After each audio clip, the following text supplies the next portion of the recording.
நண்பர்களே, நீங்கள் பார்த்து கொண்டு இருப்பது உங்கள் கௌசிகாரி வியூஸ். சரி, வாங்க வீடியோக்குள்ள போய் என்ன நடக்க போகுது அப்படின்னு சொல்லிட்டு பார்த்தீங்கன்னா, கோபத்தோட உச்சியில் இருக்காங்க நம்ம மல்லி. இதுக்கு மேலே பொறுமையாக இருக்க மாட்டாங்க. நம்ம விஜய்க்கு எவ்வளவோ எடுத்து சொல்கிறாங்க. இதோ பாருங்கள் விஜய், இது எல்லாமே உங்கள் அக்காவோட சதித்திட்டம் தான். உங்கள் அக்கா பிளான் பண்ணி ஸ்கெட்ச் போட்டு உங்களை இந்த மாதிரி இந்த வழியில் சிக்க வச்சுருக்காங்க அப்படின்னு சொல்லிட்டு எல்லாத்தையும் எடுத்து சொல்கிறாங்க. ஆனால் அந்த விஜய் எதையும் காது கொடுத்து கேட்குற மாதிரி தெரியல.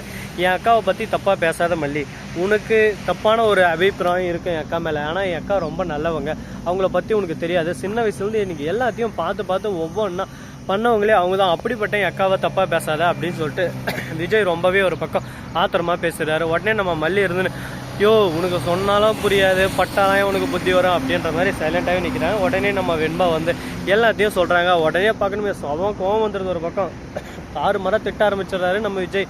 என்னக்கா இந்த மாதிரியெல்லாம் பண்ணி வச்சுருக்கீங்க? வெண்பா சொல்லி தான் எனக்கு இப்பயே தெரியுது. வெண்பாவுக்கு சாப்பாடு கூட வீட்லையுமே நீங்கள் சும்மா அப்போ வீடியோக்கெல்லாம் ஆக்ஷன் மாதிரி தான் பண்ணிங்களா அப்படி இப்படின்னு சொல்லிட்டு திட்ட ஆரம்பிக்கிறாங்க. உடனே பார்க்கணுமே நம்ம ராஜேஸ்வரி வந்து, டேய் ஆமாண்டா, இது 1 நாள் 2 நாள் 3 நாள் பிளான் இல்லைடா, என் வாழ்க்கை லட்சியத்தோட கனவு இந்த கம்பெனி மொத்தமாக எனக்கு சேரணும், இந்த கம்பெனியை நான் கட்டி ஆளணும் அப்படின்னு சொல்லிட்டு சின்ன வயசுலேருந்து கனவை கண்டு வாழ்ந்தவடா. ஆனால் நான் பொட்ட பிள்ளைய பிறந்ததுனால என்னை அந்த வீட்டை விட்டே துரத்தி அனுப்பிச்சிட்டாங்க. எனக்கு இந்த வாய்ப்பே கிடைக்கல.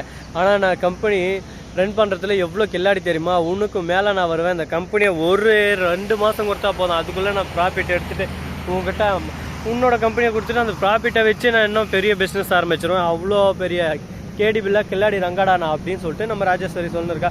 எந்த ஒரு லாடாக இருந்தாலும் 1 மாதம் 2 மாதத்தில் ப்ராஃபிட் எடுத்துடலாங்க. அதுக்கப்புறம் ஒன்றுமே பிடுங்க முடியாது. ஏன்னு சொல்லிட்டு பார்த்தீங்கன்னா ப்ராஃபிட் வரணும். ஆனால் அளவுக்கு அதிகமான ப்ராஃபிட் நீங்கள் எதிர்பார்த்தீங்களாண்ணா 2 மாதத்தில் உங்கள் கம்பெனி திவாலாயிரம். என்னடா அவன் இடத்தோடனே இப்படி பண்ணுறானேன்னு சொல்லிட்டு நமக்கு கஸ்டமரோட மனசு திருப்தியும் ரொம்பவே முக்கியம். அவங்க திருப்திக்கு ஏற்ற மாதிரி நமக்கு கொஞ்சமாக ப்ராஃபிட் வச்சுன்னா அவங்களுக்கு கொஞ்சம் லாபம் தர மாதிரி கொடுத்தோம்னா நம்மக்கிட்ட கஸ்டமர்ஸும் அதிகமாகும். அதுக்கப்புறம் கொஞ்சம் சில நாளில் 1 வருஷம் 2 வருஷம் நம்ம இன்னும் இம்ப்ரூவ் ஆகலாம். ஆனால் நம்ம ராஜேஸ்வரி பேராசைப்பட்டுன்னு இருக்காங்க. அதனால தான் அவங்க கனடாவில் போயிட்டு அந்த கம்பெனியை ரன் பண்ணுறன்ற பேரில் ஒரே அடியாக அங்கே மூடி விட்டு வந்தாங்க. இங்கே வந்து நம்ம விஜய் கம்பெனியும் அதே மாதிரி தான் இப்போ பண்ணியிருக்காங்க. இவங்களோட நடவடிக்கையால் நிறைய பிரச்சனைகள், நிறைய இன்னல்கள் நிறையவே வந்திருக்கு. இதை எல்லாமே தட்டி கேட்கறதுக்கு நம்ம மல்லிக்கு உரிமை இருக்குது. அதனால் மல்லி தட்டி கேட்டாங்க. உடனே மல்லி அடிக்கிறது கை வாங்குறாங்க ராஜேஸ்வரி. உடனே ராஜேஸ்வரி கையை பிடிச்சி, அக்கா இதெல்லாம் தப்பு பார்த்துக்கோங்க, உங்களுக்கு ஒரு மரியாதை நான் கொடுத்துன்னு இருக்கேன், அந்த மரியாதை நீங்கள் காப்பாற்றிக்கிற வரையும் உங்களுக்கு நல்லது. அப்படி அந்த மரியாதை காப்பாற்றிக்காமல் நீங்கள் கொஞ்சம் ஓவராக ஆட்டிடியூட் அந்த மாதிரி பண்ணுறதா இருந்தால் அடுத்த செகண்டே என்னோட வேலையை நான் ஆரம்பிச்சிருவேன். நான் யாருன்னு சொல்லிட்டு உங்களுக்கு நல்லாவே தெரியும். நான் எல்லா டைமும் ஒரே மாதிரி இருக்க மாட்டேன். எனக்கு பிடிச்சவங்களுக்கு ஒரு பிரச்சனைன்னா யாராக இருந்தாலும் சரி ஏறி அடிப்பேன் அப்படின்னு சொல்லிட்டு நம்ம விஜய் ஒரு பக்கம் டைலாக் வர்றாரு. அப்போ என்ன பிடிக்காதரா உனக்கு அப்படின்னு சொல்லிட்டு அங்கே அக்கா கேட்க, உங்களை எனக்கு ரொம்ப பிடிக்குங்க, என்னோட மறு அம்மாவாக தான் நீங்கள் இருந்தீங்க. ஆனால் நீங்கள் எப்போ என்னோட எல்லா விஷயத்தையும் நீங்கள் வந்து தப்பாக புரிஞ்சுக்கிட்டு உங்களுக்கு ஏற்ற மாதிரி நீங்கள் எப்போ திங்க் பண்ண ஆரம்பிச்சிங்களோ அப்போவே நீங்கள் என் மனசுலேருந்தே அம்மான்ற சாணத்தையும் இழந்துட்டீங்க, அக்கான்ற சாணத்தையும் இழந்துட்டீங்க. நீங்கள் யாருன்னே எனக்கு தெரியாது அப்படின்ற ஒரு கேவலமான கேரக்டராக நம்ம ராஜேஸ்வரி இப்போ பிம்பமாக உருவாக்கியிருக்காங்க. இதுக்கு தாங்க சொல்கிறது. என்னன்னு சொல்லிட்டு பார்த்தீங்கன்னா, கரெக்டாக நம்ம விஜய் இருக்கார்ல, அவர் வந்து அளவு கடந்த பாசம் வச்சுருந்தார். ஆனால் இவங்களோட சுயநலத்தை மட்டும்தான் பார்த்தாங்க. தம்பி நல்லா இருக்கணும் அப்படின்னு சொல்லிட்டு அதை பற்றி யோசிக்கவே இல்லை.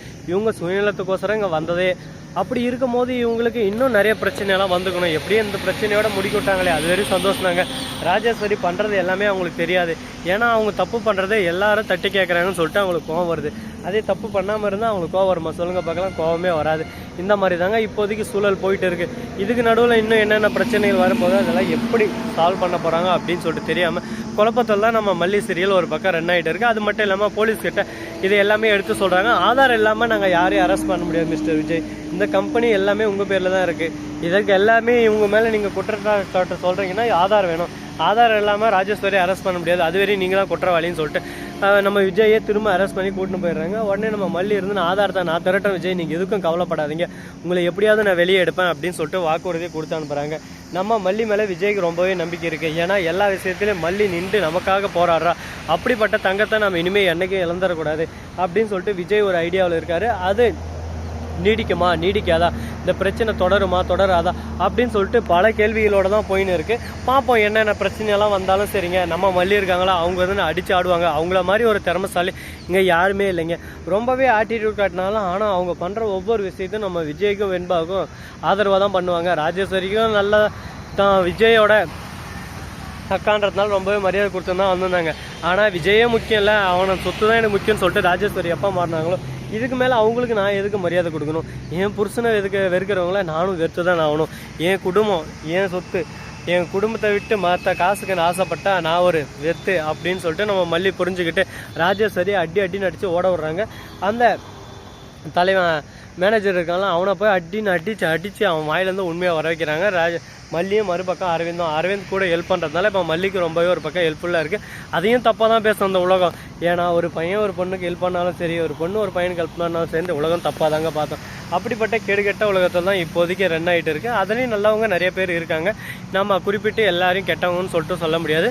ஸோ இந்த மாதிரி எல்லாம் ஒரு பக்கம் பிரச்சனைகள் போயின்னு இருக்குது. இதுக்கு நடுவில் இன்னும் என்ன இன்ட்ரெஸ்டிங்கான விஷயமெல்லாம் நடக்க போகுது அப்படின்னு சொல்லிட்டு தெரியாமல் ஒரு பக்கம் சுவாரஸ்யமாக தான் போயின்னு இருக்குது. இந்த சுவாரஸ்யத்துக்கு நடுவில் நீங்கள் இது போன்ற வீடியோவில் தொடர்ந்து பார்க்கணும்னு நினைக்கிறீங்களா?